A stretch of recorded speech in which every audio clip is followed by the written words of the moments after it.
বউ পেটানোর মামলায় জনপ্রিয় তরুণ সঙ্গীত শিল্পী আরেফিন রুমি ও তার বড় ভাইকে আদালতের নির্দেশে কারাগারে পাঠানো হয়েছে। নির্যাতনের অভিযোগ এনে প্রথম স্ত্রীর দায়ের করা মামলায় রুমি ও তার ভাইকে মোহাম্মদপুর থানা পুলিশ গ্রেপ্তার করে ঢাকার মুখ্য মহানগর হাকিম আদালতে হাজির করে। এদিকে প্রথম স্ত্রী অনন্যা আদালত প্রাঙ্গণে অসুস্থ হয়ে পড়লে তাকে হাসপাতালে ভর্তি করা হয়। আহমদ বাবুর সহায়তায় আহমদ অনিকের রিপোর্ট। আধুনিক গানের আলোচিত তরুণ কণ্ঠশিল্পী আরেফিন রুমি শুক্রবার রাতে মোহাম্মদপুর থানায় নারী ও শিশু নির্যাতনের অভিযোগে আরেফিন রুমি তার ভাই ও মায়ের বিরুদ্ধে মামলা দায়ের করে তার প্রথম স্ত্রী লামিয়া ইসলাম অনন্যা। শনিবার মোহাম্মদপুর থানা পুলিশ রুমি ও তার ভাইকে গ্রেফতার করে আদালতে পাঠায়।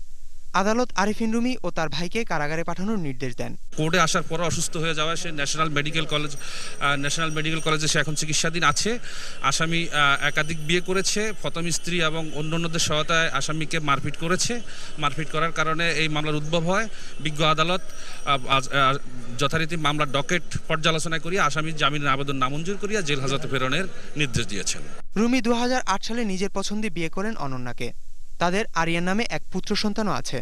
আমাদের মধ্যে কোনো প্রেম টেম ছিল না, তো ও আর কি ওর ফ্যামিলি নিয়ে এসে যে বিয়ে করবো জোর টোর করে এসে ও বিয়ে করবে। তো আমার আম্মা রাজি ছিল না প্রথম, তো এরপরে ওরা অনেক করার পরে আমার আম্মা রাজি হয়েছে। রাজি হওয়ার পরে আমাদের বিয়ে হলো 17 এপ্রিল 2008-এ। 2012 সালে আমেরিকা প্রবাসী কামরুন্নেসাকে বিয়ে করে দুই স্ত্রীর সাথেই সংসার করছিলেন রুমি। বিয়ের বেশ কিছুদিন পর দ্বিতীয় স্ত্রীকে নিয়ে আমেরিকায় চলে যান তিনি। প্রথম স্ত্রীর দাবি, আমেরিকা থেকে আসার পর যৌতুকের জন্য নির্যাতন শুরু করে রুমি। তুমি 20 লাখ টাকা দিবা তুমি যদি সুখে শান্তিতে থাকতে চাও। তো এরকম এক দুই কথায় আমার ভরণ পোষণ সে ঠিক মতো দিবে না, আমার বাচ্চার দিবে না, কোনো খেয়াল সে রাখবে না। এই একটা বছরে তার সাথে কোনো সম্পর্ক নাই আমার। তো এইসব এক দুই কথায় করতে করতে সে আমাকে মারধর শুরু করে। ওর শাশুড়ি আমাকে বলে যে মেয়েরে কি দিছো, আজকাল তো কামরুন্নেসারে বিয়ে করছে, কামরুন্নেসা মাসে 2 লাখ টাকা বেতন পায়, ওরে চালায়। তোমার মেয়েরে কি দিছো, তোমার মেয়ের কোন যোগ্যতা আছে, কি আছে, ও কি তারা চালায়, কোনো কিছু দেয়?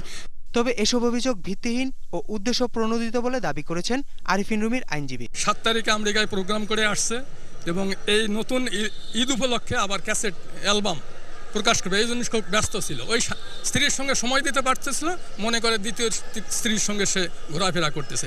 এই মনের আগে এই মিথ্যাটা যৌতুকের মামলা করেছে। রুমি প্রথমে জিঙ্গেল শিল্পী হিসেবে নিজের কেরিয়ার শুরু করেছিলেন, তবে অল্প কিছুদিনের মধ্যেই শিল্পী, সুরকার ও সঙ্গীত পরিচালক হিসেবে প্রতিষ্ঠা পান। আহমদ অনিক, 21 টেলিভিশন, ঢাকা।